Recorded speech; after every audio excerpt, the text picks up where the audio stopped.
supposes that the ignorance of the people is big enough to simply accept it by faith. That's actually it. So this is the argument. There are open systems, but open systems are different than that, and the sun energy itself is destructive and not constructive. You can lie down in the sun for 2 weeks and you will see what happens. You will not grow flowers out of your eyes, you will just have shrinkled skin and burned hair or whatever. It's destructive. Nothing else. Well, you were talking the other day about how the influence of sunlight on the amino acids and other chemicals that are precursors to life in the evolutionary theory is actually destructive. Yeah.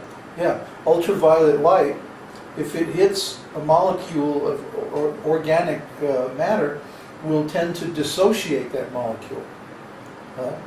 If their theory was correct, then in the ancient Earth, there must have been a lot of radiation because the atmosphere wasn't as thick as it is now and so on.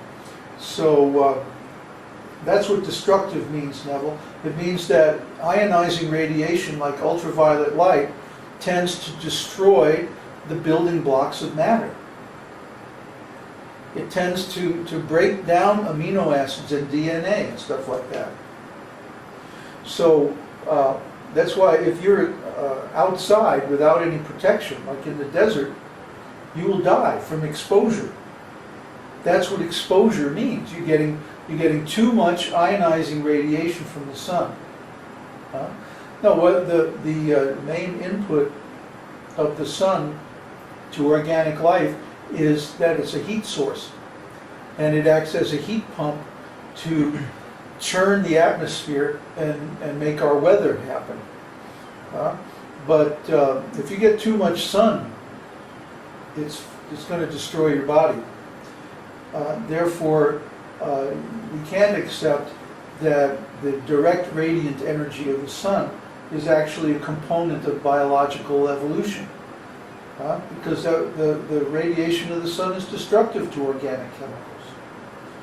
So actually their theories have so many holes in them. Their theories have so many assumptions that aren't valid.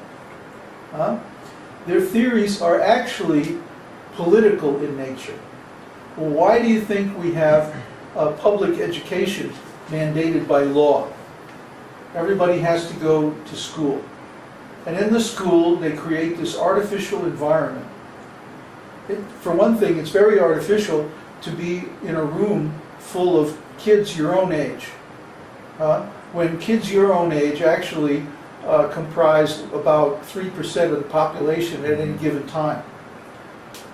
So the reality is, kids your age are 3 out of 100 in any random group of people.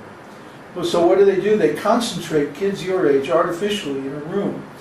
And then they have this teacher who forces you to accept so-called knowledge and simply regurgitate it upon command when you have a test.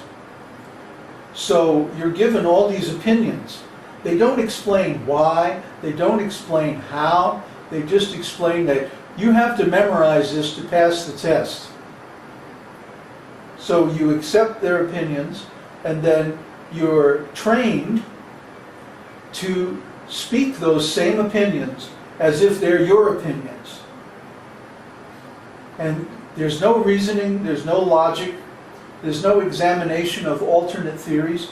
In fact, by law, religion is prohibited from the classroom. So you can't discuss anything religious. You have to simply hear this atheistic philosophy and then speak it upon command. You, Johnny, get up and say, what did you read last night in your homework? You're forced to train to speak these same opinions as if they're your opinions. And so after so many years of this phony school, everybody's running around spouting opinions that aren't theirs in the first place, that they didn't come up with as a response to their own personal experience, but they just heard them in some school, and they were trained to think that that's the way it is. and they were placed in an artificial environment where exposure to any alternate ideas is prohibited. So naturally, people's knowledge, what they call their knowledge, are actually just opinions. And not only that, they're fourth-hand opinions, with no knowledge, no logic, no thinking behind them whatsoever. They're just stimulus response, Pavlovian conditioning. You have to spout this opinion, otherwise you're not going to get through school, you're not going to be able to get a job, you're not going to have any status in the society, and so on. So we can understand that this is not really education.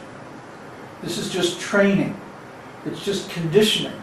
So we call people who are trained like this conditioned souls. They're conditioned because they don't examine their thinking. They're trained not to examine their thinking.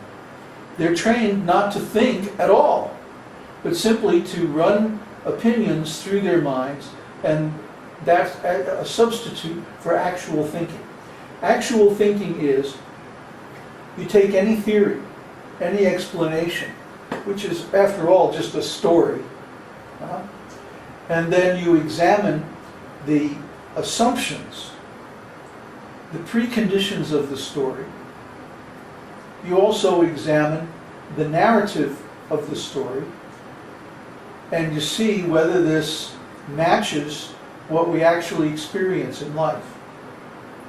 And we have to say that for the so-called scientific theory that matter is the cause of everything, it doesn't add up.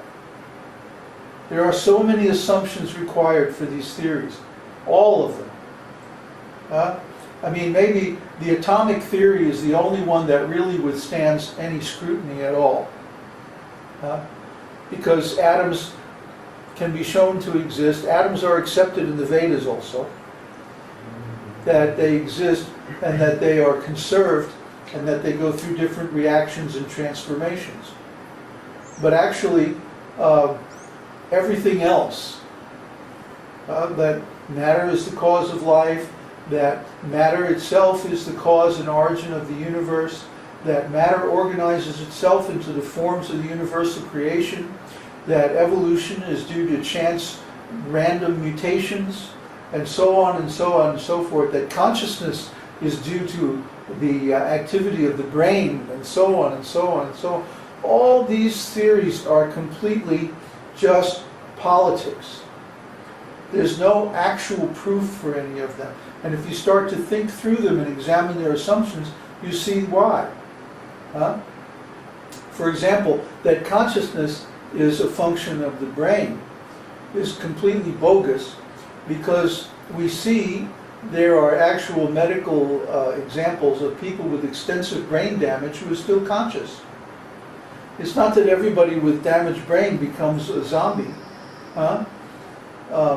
Everyone that has certain types of brain damage loses certain functions, yes. But that's because the brain is just a communication instrument between the soul or the mind and the body. So just like if I have a computer and then I smash the monitor, well then I won't be able to see anything anymore. So similarly, if you have a brain and you damage the visual cortex, well of course then you're going to be blind. But that's not a cause, that's an effect. So try to understand, consciousness is actually a cause. It's not an effect. Because the soul is conscious, he is able to project that consciousness through the brain into a body. And therefore the body displays symptoms of consciousness, such as perception, response to stimuli, and so on. It's because of the presence of the soul. Consciousness is the symptom of the soul, not of the body. And another proof of that is during sleep, when we dream, we're conscious. But we're not conscious of this body. We're conscious of another body. Where does that body come from? And how can we be conscious of it if consciousness is a function of this body? if consciousness was a function of this body, then we would always be conscious of this body and not of any other bodies during a dream. Therefore, consciousness is actually independent of this material body and brain and so forth. And the bodies that we experience during dreams are temporary bodies created by the Lord so that we can have certain experiences as a reaction to our karma. This is explained in Vedānta-sūtra.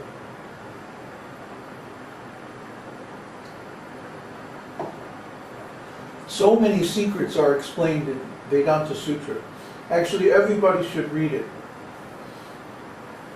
But of course, Vedānta-sūtra is very deep and esoteric. So it requires a commentary. Most of the so-called Vedantists follow the Shankara commentary.